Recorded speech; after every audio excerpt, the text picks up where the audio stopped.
நம்முடைய ஆசிரியர் ஐயா தலைமையில் இந்த கூட்டம் நடப்பது ஒரு வரலாற்று சிறப்புமிக்க கூட்டம்.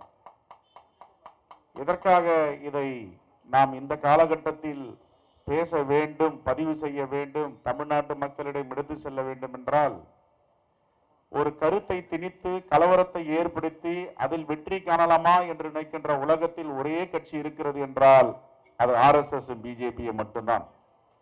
அவர்களுடைய ஊதுகுழலாக ஏவலாக ஆளுநர் என்பவர் இங்கு அமர்ந்திருக்கிறார்.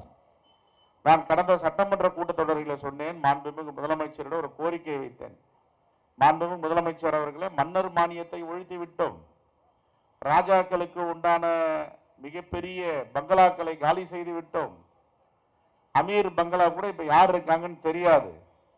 ஆனா இந்த ஆளுநருக்கு இவ்வளவு பெரிய பங்களாவை கொடுத்து தமிழ்நாட்டு மக்களுடைய வரி பணத்துல வச்சிருக்கமே, நீங்க எதை எடுத்தாலும் புரட்சி, எதை தொட்டாலும் இந்தியா மட்டுமல்ல உலகமே திரும்பி பார்க்கின்ற நிகழ்வாக மாறுகிறது. காலங்காலமாக சுதந்திரம் அடைந்த காலத்திற்கு இருந்து இன்று வரை இந்த சென்னை கிண்டி ரேஸ் கோர்ஸை அகற்ற முடியவில்லை, அதில் அரசு திட்டங்களை கொண்டு வர முடியவில்லை. எவ்வளவோ பேர் முயற்சி செய்தார்கள், நீங்கள் அதை முறியடித்து இன்று அரசு திட்டங்கள், பூங்காக்கள் அங்கு அமைக்க இருக்கிறீர்கள். ஆனால் இந்த ஆளுநர் மாளிகையில் ரவியை எடுத்து கிரீன்வே சாலையில் அமைச்சர்கள் பங்களா பக்கத்தில் ஒரு வீட்டை ஒதுக்குங்கள், இது போதும். அரசியலமைப்பு சட்டத்தின்பால் இயங்குகின்ற ஆளுநருக்கு கிரீன்வேஸ் பங்களா போதும். எதற்காக ஆளுநர் மாளிகை என்று பல முறை சொன்னோம். நம்முடைய மாண்பு முதலமைச்சர் மிகவும் பெருந்தன்மையானவர், எதிரிகளை கூட திருத்தி நல்வழிப்படுத்த வேண்டும் என்று முயற்சி செய்யக்கூடியவர். ஆனால் இது திருந்தாத ஜென்மம் என்பதை இந்த காலகட்டத்தில் நாம் பதிவு செய்ய வேண்டும். ஒரு IPS படித்த அதிகாரி, முற்போக்கு மாநிலமான கேரளாவில் பணியாற்றியவர் சொல்லுகிறார், இந்த உலகமே படைக்கப்பட்டது ரிஷிகளாலும் முனிவர்களாலும் என்று யாரிடம் சொல்லுகிறார்? பாமரிடம் சொல்லவில்லை, கிராமத்து மக்களிடம் சொல்லவில்லை.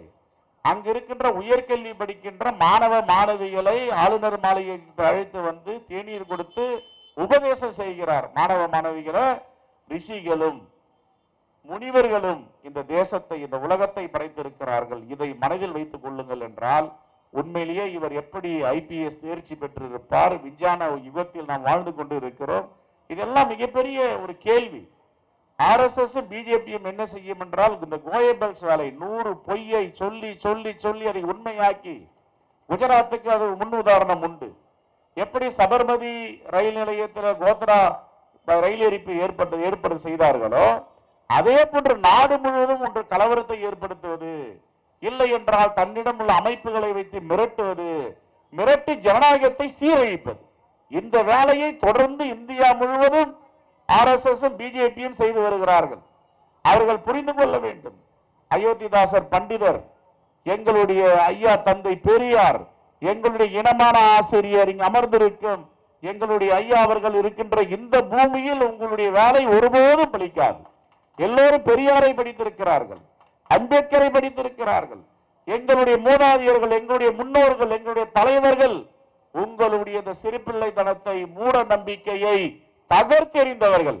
ஆகையால் தமிழ்நாட்டில் ஒருபோதும் உங்களுடைய சித்தாந்தம் எடுபடாது என்பதை நீங்கள் புரிந்து கொள்ள வேண்டும்.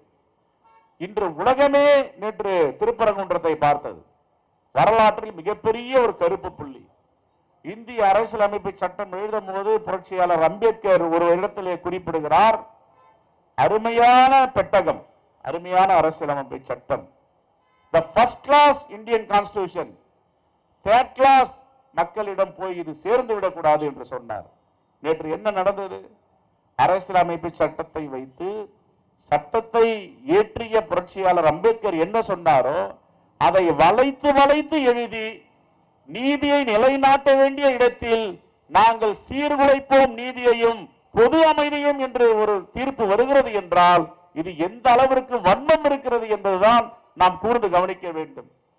தமிழ்நாட்டை சார்ந்த நாம் தமிழர்கள் ஒன்றை புரிந்து கொள்ள வேண்டும். இது அமைதி பூங்கா, வந்தாரை வாழ வழிக்கும் தமிழகம் என்று பல முறை நம்முடைய முன்னோர்கள் சொல்லி இருக்கிறார்கள்.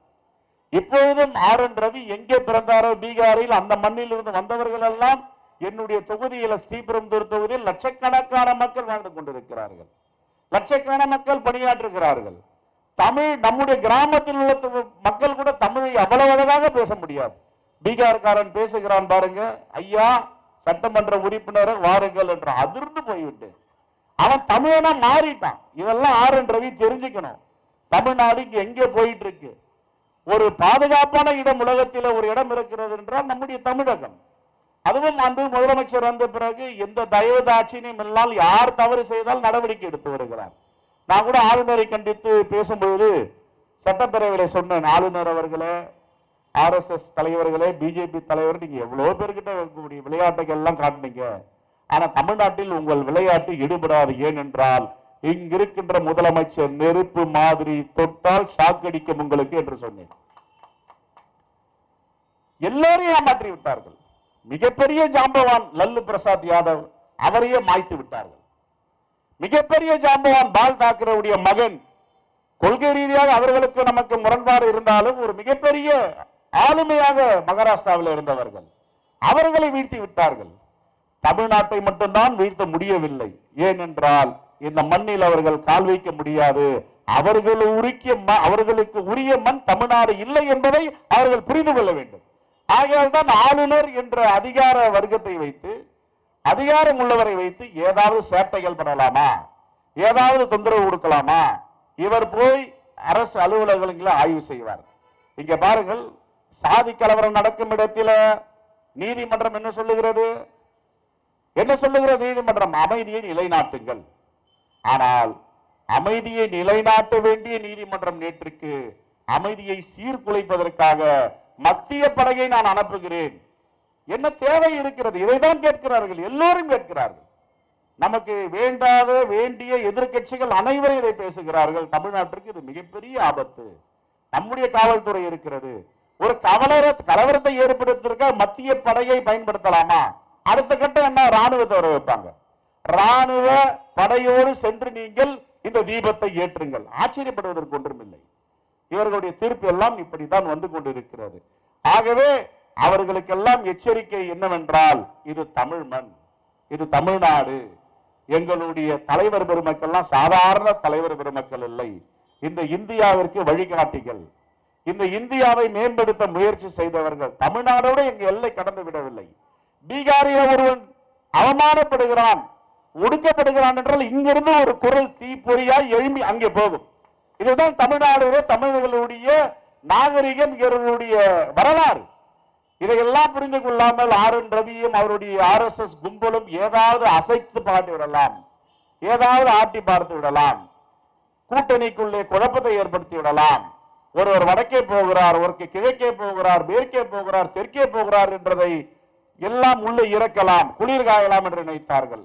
எல்லாவற்றையும் தகர்த்து எரிந்து உங்களை எல்லாம் தமிழ்நாட்டு மக்கள் அடையாளம் கண்டு புறமுதுகிட்டு ஓட வைப்பதுதான் தமிழ் நிலம் என்பதை நீங்கள் புரிந்து கொள்ள வேண்டும். ஒரு ஆளுநர் சட்டப்பேரவையில் நாங்கெல்லாம் உட்கார்ந்து இருக்கிறோம், வருகிறார். மரபு என்ன? பெரும்பான்மை மக்களால் தேர்ந்தெடுக்கப்பட்ட ஒரு ஆட்சி நடக்கிறது. பெரும்பான்மை மக்களுடைய தேர்ந்தெடுக்கப்பட்ட ஆட்சியின் அமைச்சரவை ஒரு கூட்டத்தில் முடிவு செய்கிறார்கள். ஆளுநர் எதை பேச வேண்டும் என்று தயார் செய்து, இது எங்களுடைய தமிழ்நாட்டு நலனுக்காக ஏற்பாடு செய்கின்ற ஒரு உரை, இந்த உரையை படியுங்கள். எங்களுடைய திட்டம் வரவு செலவு இவ்வளவு வைத்திருக்கிறோம், நீங்கள் இதை முன்னுரை ஆற்றுங்கள் என்று அழைத்தால், இவர் அழித்து திருத்தல் செய்து இவர் சேர்த்து இவர் படிக்கிறார் என்றால், இவர் என்ன அரசியலமைப்பு சட்டத்தை விட மேலானவரா? தமிழ்நாட்டு மக்களுடைய மேலானவரா? பெரும்பான்மைக்கு மக்களுடைய தேர்ந்தெடுக்கப்பட்ட ஆட்சி தமிழ்நாட்டில் நடந்து கொண்டிருக்கிறது. அப்ப அரசியலமைப்பு சட்டம் என்ன சொல்லுகிறது? The Ministry of the Council அவர்கள் எந்த பரிந்துரை செய்கிறார்களோ அந்த நடைமுறைக்கு உதவியாக ஃபெசிலிட்டேட் பண்ண வேண்டும். அதுதான் ஆளுநருடைய பணி. இதை படித்தும் தெரிந்தும் தெரிந்து கொள்ளாமலும் இருந்து இப்படிப்பட்ட அட்டுழியத்தையும் அநியாயத்தையும் செய்கிறார் என்றால் இது வன்மையாக கண்டிக்கத்தக்கது. அங்க நாடாளுமன்றத்தில் எங்கள் தலைவர் ராகுல் காந்தி பேசும்போது வாய் திறக்க முடியவில்லை. நாடாளுமன்றம் ஸ்தம்பித்து நிற்கிறது.